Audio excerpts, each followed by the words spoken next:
Hello दोस्तों, आप सबका हमारे यूट्यूब चैनल पर स्वागत है। आज हम आपके लिए लेसन प्लान लेके आए हैं जो कि हिंदी का है क्लास सेकेंड का। इसमें हमने डेट डाली है जिस डेट पे हमने पढ़ाया था बच्चों को और प्रकरण हमने लिया है 3 अक्षरों के मेल से बने शब्द। ठीक है, इसमें पहला है टॉपिक हमारा सामान्य उद्देश्य। सामान्य उद्देश्य पहला पॉइंट हमने लिखा है बच्चों में हिंदी भाषा के प्रति रुचि जागृत करना। बच्चों में हिंदी भाषा का रुचि जागृत करना मतलब कि हिंदी से रिलेटेड बहुत सी चीज़ें उनको बताना ताकि हिंदी विषय उनको अच्छा लगे, रुचि उत्पन्न हो उनमें। दूसरा पॉइंट है हमारा बच्चों के शब्द भंडार में वृद्धि हो मतलब कि जो बच्चे हैं शब्द भंडार मतलब कि शब्दों में वृद्धि हो, जितने शब्द वो बोल सकते हैं। फिर आता है हमारा तीसरा पॉइंट है हमारा बच्चों में पढ़ने की क्षमता का विकास हो। कुछ बच्चे पढ़ने में कमज़ोर होते हैं, उनकी क्षमता उतनी नहीं होती, थोड़ा पढ़ते फिर उनको आलस आने लगती है। तो उस तरह इंसान को पढ़ाएँ ताकि उनकी पढ़ने की क्षमता भी बढ़ सके। फिर आता है हमारा फोर्थ पॉइंट बच्चों में लेखन शैली का विकास करना। लेखन मतलब लिखने का विकास करना। कुछ बच्चे थोड़ा-सा लिखेंगे बस उनका हाथ दर्द होने लगता है। तो ऐसा लिखाओ कि इंसान लिखे भी और अच्छे से करता रहे, थके ना। फिर आता है हमारा फिफ्थ पॉइंट है बच्चों की मानसिक शक्ति को बढ़ावा देना।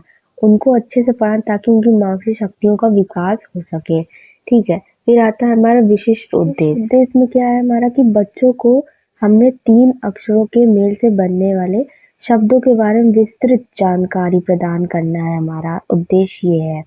विशिष्ट उद्देश्य मतलब कि जो आपका उद्देश्य है, जो आप बच्चों को उद्देश्य दे रहे हैं, वो होता है विशिष्ट उद्देश्य। सहायक सामग्री में हमने फ्लैश कार्ड पर बने अक्षरों के चित्र दिया है। फ्लैश कार्ड पर हमने बने चित्र दिया है ताकि बच्चे अच्छे से समझ सके और उसको कर सके। पूर्व ज्ञान दिया है हमारा 2 अक्षर के मेल से बनने वाले शब्द के बारे में बच्चों को सामान्य जानकारी है। पूर्व ज्ञान जो बच्चों को पहले से पता हो उससे रिलेटेड चीज होती है। तो हम 3 अक्षरों के शब्द बता रहे हैं लेकिन उनको पूर्व ज्ञान 2 अक्षरों के मेल से शब्द का उनको है पहले से ज्ञान। फिर आता है हमारा प्रस्तावना। प्रस्तावना में पहला है हमारा छात्र अध्यापिका क्रिया और छात्र क्रिया। छात्र अध्यापिका क्रिया में पहला क्वेश्चन है हमारा बच्चों को फ्लैश कार्ड पर का और ला अक्षर देखते हुए दिखाते हैं। उसके बाद बच्चों से पूछते हैं ये कौन सा अक्षर है, तो बच्चे कहते हैं का और ला। ठीक है, फिर हम दूसरा क्वेश्चन पूछते हैं कि दोनों अक्षरों को आपस में मिलाकर क्या पढ़ेंगे, तो वो सब बोलेंगे कल, क्योंकि उनको 2 अक्षरों के शब्द का मेल का उनको पहले से ही ज्ञान है तो उन्होंने बता दिया। फिर आता है तीसरा क्वेश्चन हमने पूछा कि बच्चों का, ला और माँ को मिलाकर क्या पढ़ेंगे। तीसरे फ्लैश कार्ड पर जिस पर माँ अक्षर बना हो दिखाते हुए, तो बच्चे मौन हो जाते क्योंकि उनको अभी 3 अक्षर के शब्द नहीं पता है जोड़कर बनाने कैसे हैं, तो वो शांत हो जाते हैं। फिर उद्देश्य कथन क्या है बच्चों, आज हम 3 अक्षरों के मेल से बनने वाले शब्द के बारे में अध्ययन करेंगे। उद्देश्य हमारा ये है। ठीक है, फिर आता है हमारा प्रस्तुतिकरण। प्रस्तुतिकरण क्या है कि छात्र अध्यापिका क्रिया और छात्र क्रिया भी इसमें होता है। इसमें हमने दिया बच्चों को कि का प्लस ला प्लस शा और फिर हमने कलश लिख दिया। तो छात्र अध्यापिका इसे ध्यान पूर्वक सुनेंगे और समझेंगे। फिर हमने ऐसे लिखा ना प्लस हा प्लस रा, तो नहर हो गया। पा पा प्लस वा और प्लस ना, पवन हो गया। ऐसे ही हमने 4 दिया है और बच्चों को समझाया तो बच्चे ध्यान पूर्वक उसको सुनेंगे। फिर दिया है हमारा दूसरा क्वेश्चन कि इस तरह जब 2 या 2 से अधिक वर्ण मिलते हैं तो उसे शब्द कहते हैं। जैसे में हमने ये समझा दिया बच्चों को, ये ध्यान पूर्वक बच्चे सुनेंगे और समझेंगे। फिर आता है हमारा तीसरा पॉइंट है कि छात्र अध्यापिका 3 अक्षरों से बनने वाले कुल शब्दों का अनुकरण वाचन करेंगी तथा छात्र अनुकरण करेंगी। पहला है हमने कमल लिखा है और नगम लिखा है। इसमें छात्र अध्यापिका जो छात्र रहते हैं वो ध्यानपूर्वक उसको सुनेंगे और शब्दों का अनुकरण करेंगे, उनको अनुकरण अभ्यास करेंगे, समझेंगे।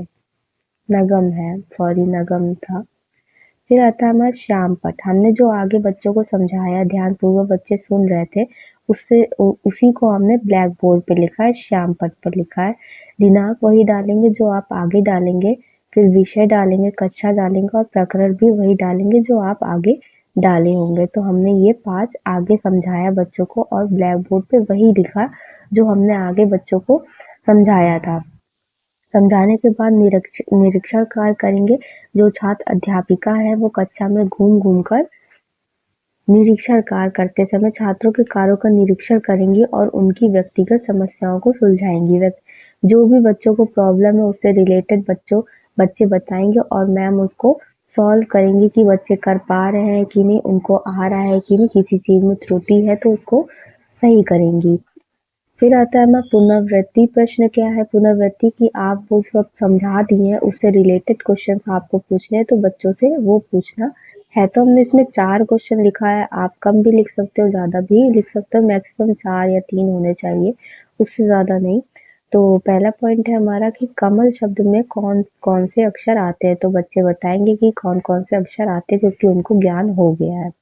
दूसरा है पवन शब्द में कौन-कौन से अक्षर आते हैं। तीसरा है बा, रा और सा को मिलाने पर कौन सा शब्द बनेगा, तो बच्चे बताएंगे। मा, गा, रा को मिलाने पर कौन सा शब्द बनेगा। तो मैंने ऐसे लिखा है, आपको अलग लिखना है तो आप उसको लिख सकते हो। फिर गृह कार्य में हमने दिया है निम्नलिखित अक्षरों को मिलाकर लिखो। तो पहले मैंने ऐसे दिया है कि निम्नलिखित अक्षर को मिलाकर लिखो। 4 दिया है, आप 5 भी कर सकते हो। सेकंड क्लास है तो आप दे सकते हो, फर्स्ट क्लास होता तो ज़्यादा नहीं। ये आप हमने पहले ऐसे लिखा है, उसके बाद फिर दूसरा हमने होमवर्क दिया है कि चित्र देखकर उपयुक्त शब्द लिखो। मतलब कि हमने चित्र बना दिया है तो चित्र, ये कमल है तो कमल बच्चे लिखेंगे, ये कलश है तो कलश लिखेंगे। आप चित्र बनाकर भी बच्चों को दे दो तो ये भी अच्छा ही लगेगा। बाकी आप ऐसे भी दे सकते हो होमवर्क, तो मैंने ऐसे ही दिया है। बाकी आप लास्ट में प्रधानाध्यापिका हस्ताक्षर लिखोगे, जो आपको स्कूल के टीचर होंगे उनका साइन होगा। बाकी अगर आपको कुछ समझ ना आया हो तो कमेंट बॉक्स में ज़रूर पूछिएगा, आपको इसकी लिंक डिस्क्रिप्शन बॉक्स में मिल जाएगी दोस्तों। बाकी इससे रिलेटेड और भी हम लेसन प्लान लेके आएँगे आप लोग के लिए। बाकी हमारे चैनल को सब्सक्राइब ज़रूर करिएगा ताकि हम आपको अगली वीडियो में मिल सके और अगली वीडियो आपके लिए ले आ सके। बाय बाय दोस्तों।